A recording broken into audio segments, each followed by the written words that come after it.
Tips for pros on finding fish trails. These 4 fish trails explained to you. Fishing without finding fish trails is just random casting, and that's no exaggeration. Finding fish trails can greatly improve your catch rate. If you're fishing in the same water area as others, and they're catching fish while you get a bite only after a long time, it's likely because you haven't found the fish trails. So how to find them? Here are 4 recommended fish trails. Follow these standards next time, and I'm sure your catch will increase a lot. The first fish trail, right at your feet. At night, fish will swim from deep water to the shore to look for food, and in many cases, they pass right at your feet.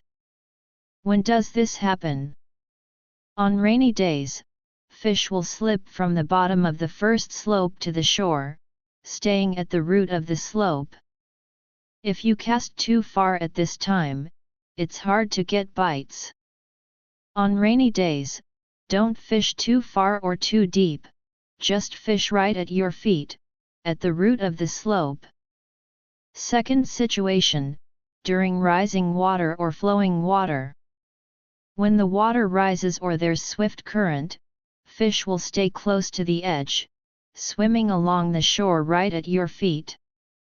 Because when the water rises, it submerges a lot of aquatic plants, which contain food. Fish aren't stupid, they dare not get close during the day, but at night, they'll quietly look for food along the shore and the edges of aquatic plants. So during rising water or swift current, fish at the root of the steep slope right at your feet. Third, the front edge of aquatic plants is a golden fish trail for night fishing. As long as there's no electric fishing or netting, and you keep quiet enough, fish will swim along the edges of aquatic plants. They start to get close to the edges around 5 or 6 in the afternoon. Moreover, after 2 a.m. every day, especially from 3:30 to 4:30 in the morning, fish will also swim in front of the aquatic plants. Fishing the early morning bite isn't about fishing far or deep. Unless you have a regular fishing spot, then fish the front edge of that spot.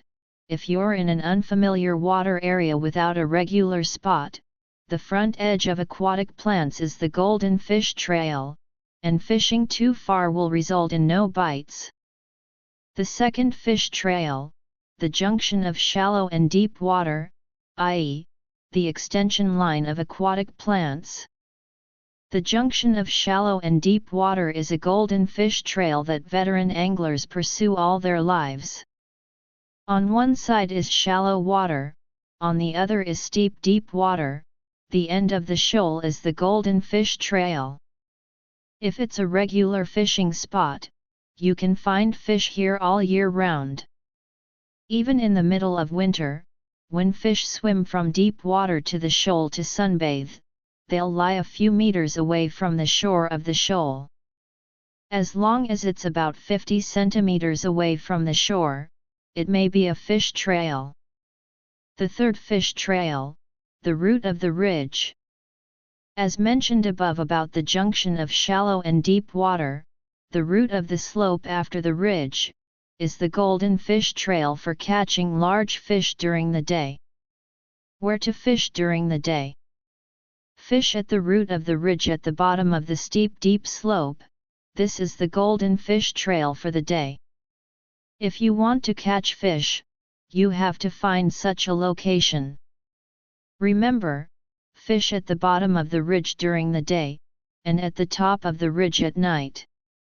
Whether using a hand rod or a rock rod with a sliding float, you have to find the fish trail to get a good harvest, instead of blindly building a nest. So the root of the ridge, in this season, if you want to catch large carp, you have to first find the ridge. Look for steep, cliff-like slopes, find such structures, build a nest at the root of the slope, and you may catch fish. The fourth fish trail, the water inlet. When looking for water inlets, you must look for structures, such as the intersection of large and small rivers, or urban rainwater drainage outlets. Drainage outlets and the intersections of large and small rivers are all golden fish trails, because they can provide free food for fish all year round. Author profile: I'm a self-media blogger who loves fishing and is good at sharing. Follow me, and we'll exchange fishing skills and discuss every bit of wild fishing for anglers. Give a like, collect, and follow so you won't miss the next update.